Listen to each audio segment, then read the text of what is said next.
المرسلين.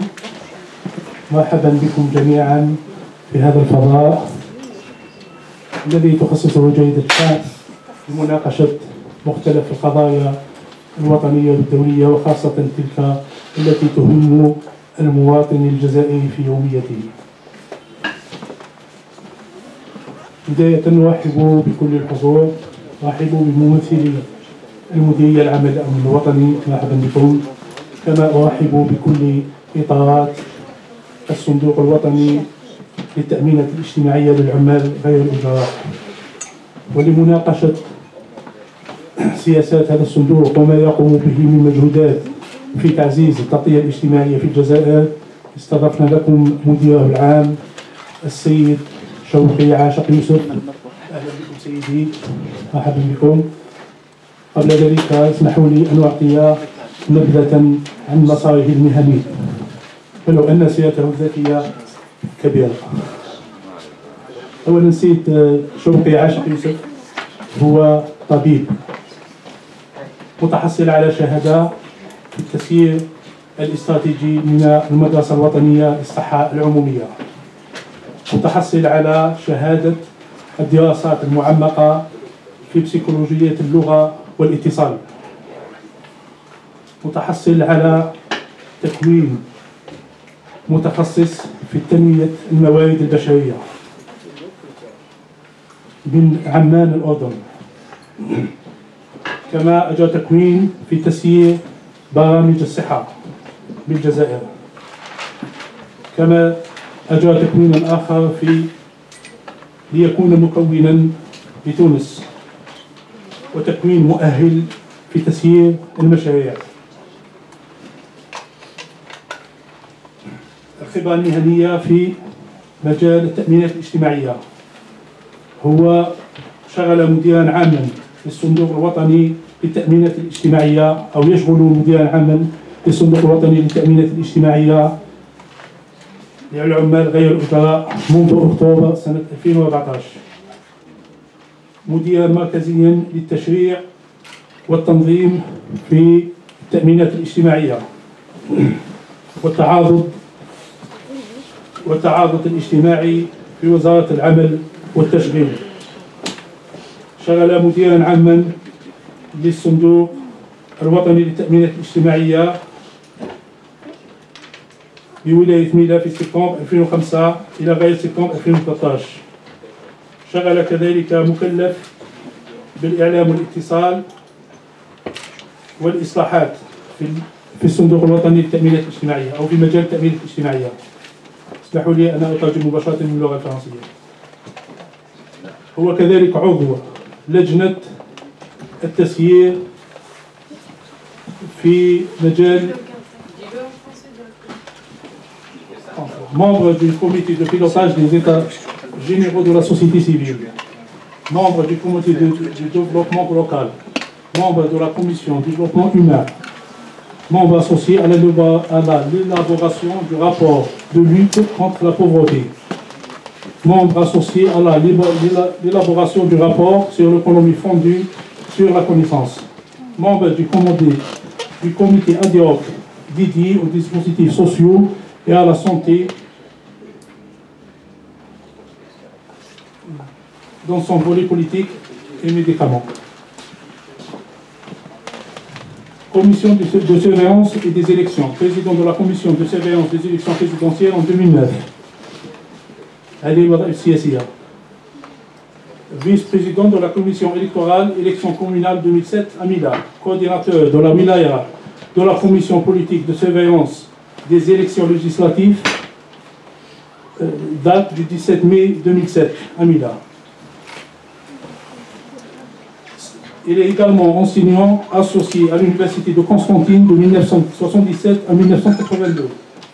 Consultant formateur en analyse transactionnelle. Consultant formateur en technique de communication post-graduation spécialisée. Laboratoire violence et éducation. De la citoyenneté, département de psychologie, Université de Constantine. Consultant formateur en genre, projet, prisme, PNUD. Consultant formateur auprès de la population, initiative Propice. نشاطه في الحركة الجمعوية. Vice-président de l'association algérienne de la planification familiale, président du comité régional Est, membre fondateur du syndicat national des praticiens de la santé publique, membre fondateur et ex-président de la commission du conseil culturel consultatif de la wilaya de Constantine.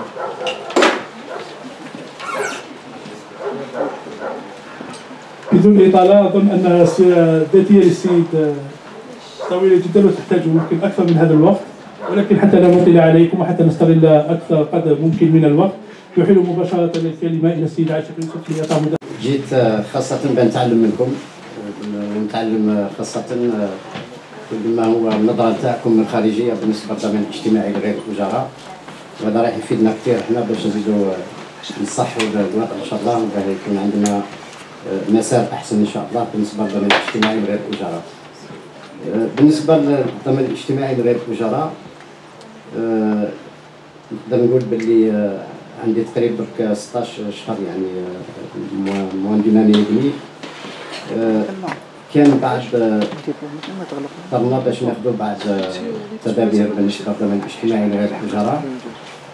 نذكر باللي يعني لا جو سي با سي جو بارل فرونسي لا لي دو جو بو.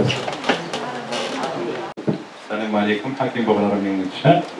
السيد عاشق يوسف، بالنسبة للتأمين للعمال الأجراء الصغير هو أكثر صرامة، لأن الاشتراكات تقتطع من الراتب مباشرة وتلحق حتى 30%.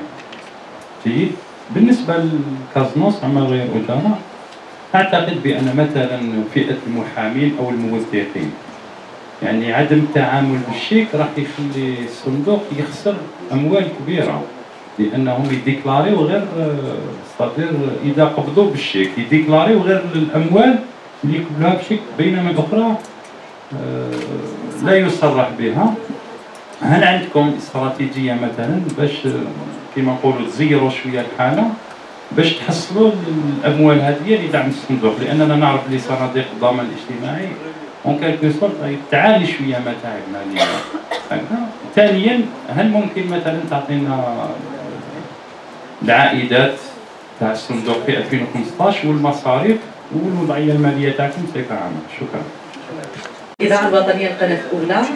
سيد يوسف عاشق، يعني الآن حاليا عفوا عدد المشتركين حاليا يعني مقارنة باليد الشغيلة في الجزائر كم يبلغ؟ هذا السؤال الأول.